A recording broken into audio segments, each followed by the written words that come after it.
I'm sure you've heard the news. Harry and Meghan are heading down under. It's been all over the headlines, on every news app, and probably the talk of your group chat. But what's really interesting isn't just that they're coming, but how Aussies are reacting.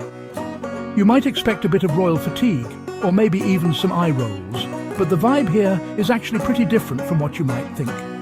Let's dig into why that is, and why Harry and Meghan are getting a warmer welcome than the rest of the royal crew.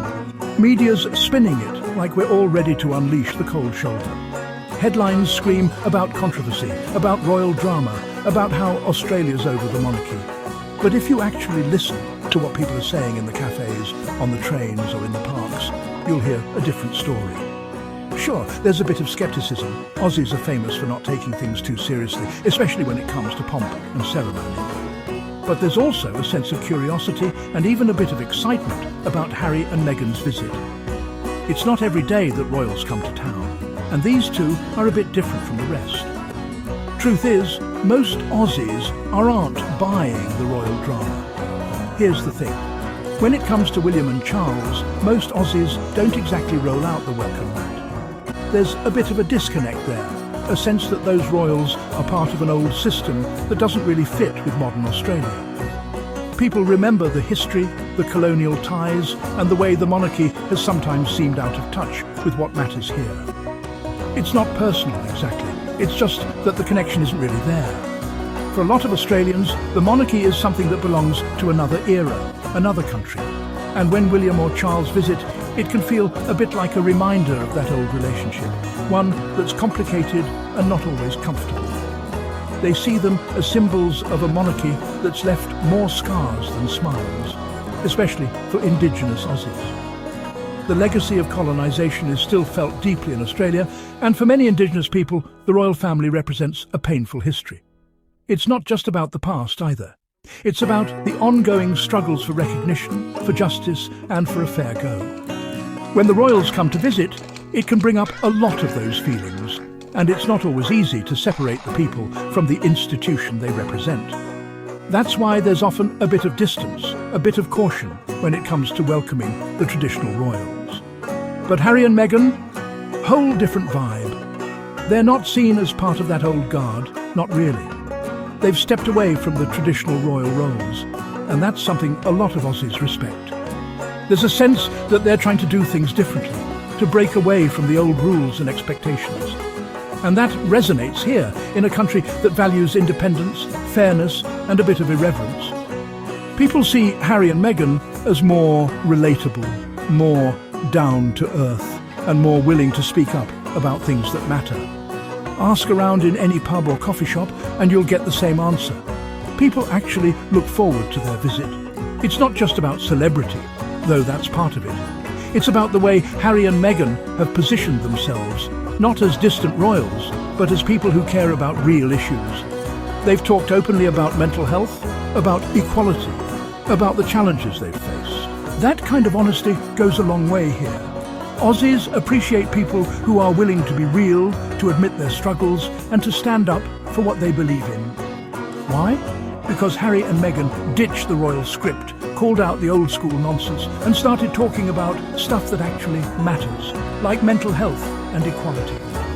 They've used their platform to shine a light on issues that are important to Australians, especially younger generations. Mental health is a huge topic here, and seeing high-profile figures talk about it openly helps break down stigma. The same goes for equality. Whether it's about race, gender or opportunity, these are conversations that are happening all over Australia. Harry and Meghan's willingness to engage with those topics makes them feel more like allies than outsiders.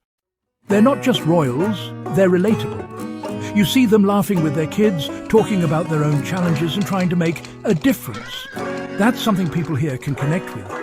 Australia is a country that values authenticity, and there's a sense that Harry and Meghan are trying to be genuine, even when it's not easy.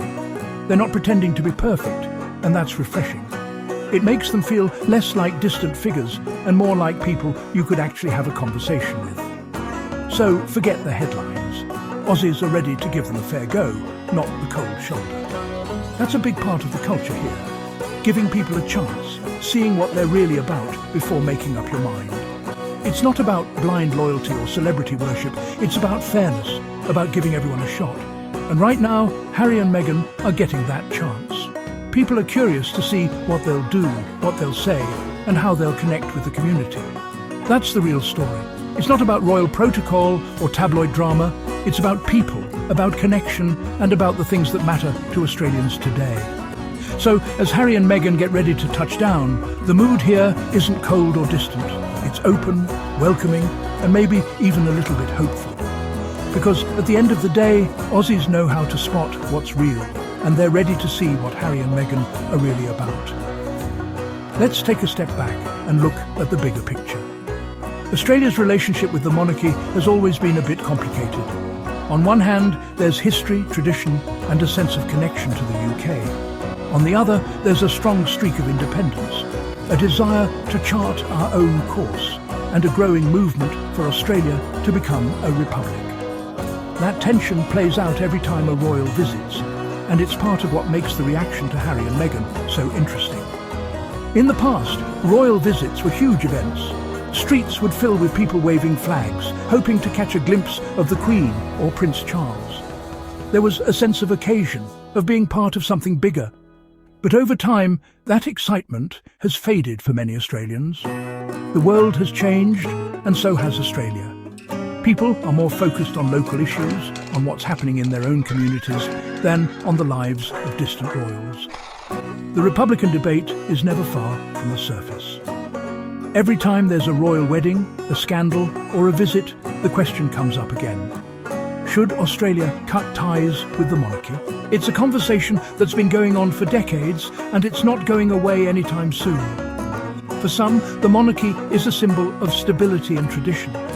For others, it's a reminder of colonialism and a barrier to true independence. That's why the reaction to different royals can be so telling. It's about more than just personalities. It's about what they represent. For Indigenous Australians, the monarchy carries a particular weight. The arrival of the British Crown marked the beginning of a long and painful history. Land was taken, cultures were disrupted, and generations were affected. Today, there's a growing movement for truth-telling, for recognition of past wrongs, and for a new relationship between Indigenous and non-Indigenous Australians. When royals visit, those issues come to the forefront. It's not just about pageantry, it's about history, about healing, and about the future. That's part of why Harry and Meghan's approach matters. They've made an effort to listen, to learn, and to show respect for Indigenous cultures. They're not just ticking boxes or following a script, they're engaging in real conversations, asking questions, and acknowledging the complexities of Australia's history. That goes a long way, especially in communities that have often felt overlooked or misunderstood by the traditional royals. It's not just about politics or history, though. For many Australians, it's about the kind of world they want to live in. People here care about fairness, about giving everyone a fair go, and about looking out for each other. That's why issues like mental health, equality, and community support resonate so strongly. When public figures use their platform to talk about those things, it makes a difference. It helps break down barriers, start conversations, and create a sense of connection. Harry and Meghan have made a point of visiting local charities, meeting with volunteers, and getting involved in community projects. They're not just showing up for photo ops, they're spending time with people, listening to their stories, and trying to understand what matters to them. That kind of engagement is rare, and it's something Australians notice. It's not about being perfect or having all the answers, it's about showing up, being present, and making an effort. There's a saying in Australia, no worries. It's about taking things as they come, not getting too worked up, and giving people the benefit of the doubt. That attitude extends to how people view Harry and Meghan. There's a willingness to see what they're really about, to judge them on their actions rather than their titles. It's a refreshing change from the usual royal coverage, which can sometimes feel distant or out of touch. When Harry and Meghan speak out about their struggles, about the pressures of public life, and about the importance of mental health, it strikes a chord. People here know what it's like to face challenges, to deal with tough times, and to support each other through it. There's a sense of solidarity, of understanding that comes from shared experience. That's why their message resonates, and why their visit is being met with genuine interest.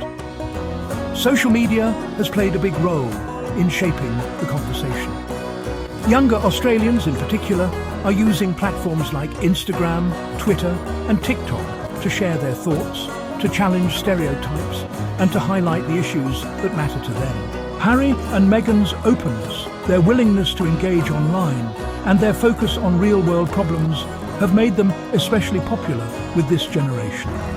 It's not about royal tradition, it's about relevance, about making a difference in the here and now. The issues Harry and Meghan champion aren't just buzzwords, they're real, everyday concerns for many Australians. That's the Australian way.